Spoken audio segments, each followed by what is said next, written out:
Kairali news exclusive. ധർമ്മസ്ഥലയിൽ 2009-ൽ പെൺകുട്ടി ക്രൂരതയ്ക്കിരയായത് നേരിട്ട് കണ്ടുവെന്ന ടിപ്പർ ലോറി ഡ്രൈവറുടെ വെളിപ്പെടുത്തൽ. ഭയം മൂലം അന്ന് പോലീസിന് മുന്നിലെത്താൻ കഴിഞ്ഞില്ല. പുതിയ വെളിപ്പെടുത്തലിന്റെ പശ്ചാത്തലത്തിലാണ് മലയാളിയായ ഇദ്ദേഹം 16 വർഷം മുൻപുള്ള സംഭവം കൈരളി ന്യൂസിനോട് തുറന്നു പറഞ്ഞത്. ഈ സൈഡിലാണ് ബോഡി കിടന്നത്. ഇതിൽ 3 ഓട്ടയുണ്ട്, ഹോൾസ് ഉണ്ട്. ഈ 3 ഹോൾസിൽ സെൻട്രൽ ഹോൾസിൽ ബോഡി കിടന്നത്. ധർമ്മസ്ഥല നെല്ലിയാടി സ്വദേശിയുടെ വാക്കുകളിൽ ഇപ്പോഴുമുണ്ട് വർഷങ്ങൾക്ക് മുമ്പ് പുലർച്ചെ നടുറോഡിൽ കണ്ട കാഴ്ചയുടെ ഭീതി. മംഗളൂരു സുബ്രഹ്മണ്യ റെയിൽവേ ലൈനിനായി കരിങ്കല്ലിറക്കാൻ ടിപ്പർ ലോറിയുമായി പതിവായി യാത്ര ചെയ്തിരുന്ന കാലം. 2009-ന്റെ അവസാന നാളുകളിലൊന്നിൽ പുലർച്ചെ ക്രഷറിൽ നിന്നും കല്ലുമായി സുബ്രഹ്മണ്യയിലേക്ക് പോകുമ്പോഴാണ് നടുറോഡിൽ ഞെട്ടിക്കുന്ന ആ കാഴ്ച കണ്ടത്. ശരീരത്തോടെ എല്ലാം മുറിവിൻ്റെ പാടുകളുമുണ്ട്, പിന്നെ ഈ രക്തം പൊടിഞ്ഞേക്കുന്ന പാടുകളുമുണ്ട്. അപ്പോൾ ഓടി വന്നപ്പോൾ ഞാൻ വണ്ടിയിൽ നിന്ന് ഇറങ്ങിയിട്ട് ചോദിച്ചു, കന്നഡത്തിൽ ചോദിച്ചു, യാറമ്മനീന്ന് ചോദിച്ചു. എന്ന് പറഞ്ഞാൽ ആരാമ്മന്ന് ചോദിച്ചു. അപ്പോൾ ഇവൾ ഒന്നും മിണ്ടുന്നില്ല.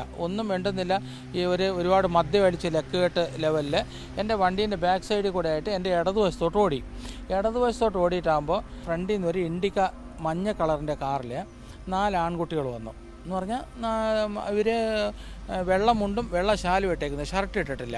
അവിടെ നിന്നിട്ട് ക്ലീൻ ഷേവാണ് 4 ആളും. മീശയില്ല, മീശ താടിയൊന്നുമില്ല, ക്ലീൻ ഷേവ്. അപ്പോൾ എൻ്റെ വണ്ടീൻ്റെ അടുത്ത് കൊണ്ടുവന്ന് നിർത്തിയിട്ട് ചോദിച്ചു, എന്താ അവിടെ നിർത്തിയെന്ന് ചോദിച്ചു.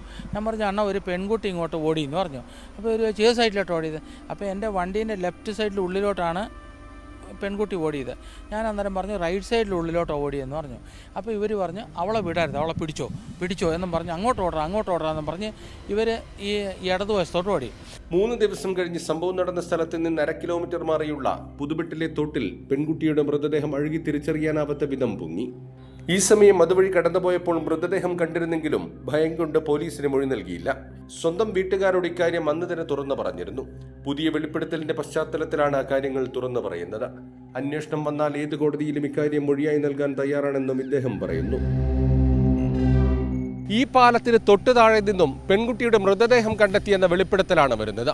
2009-ൽ മരിച്ച പെൺകുട്ടി ആര്? ധർമ്മസ്ഥലയുമായി ബന്ധപ്പെട്ട് കൂടുതൽ വെളിപ്പെടുത്തലുകൾ വരുമ്പോൾ അന്വേഷണം കാര്യക്ഷമമാകുമോ?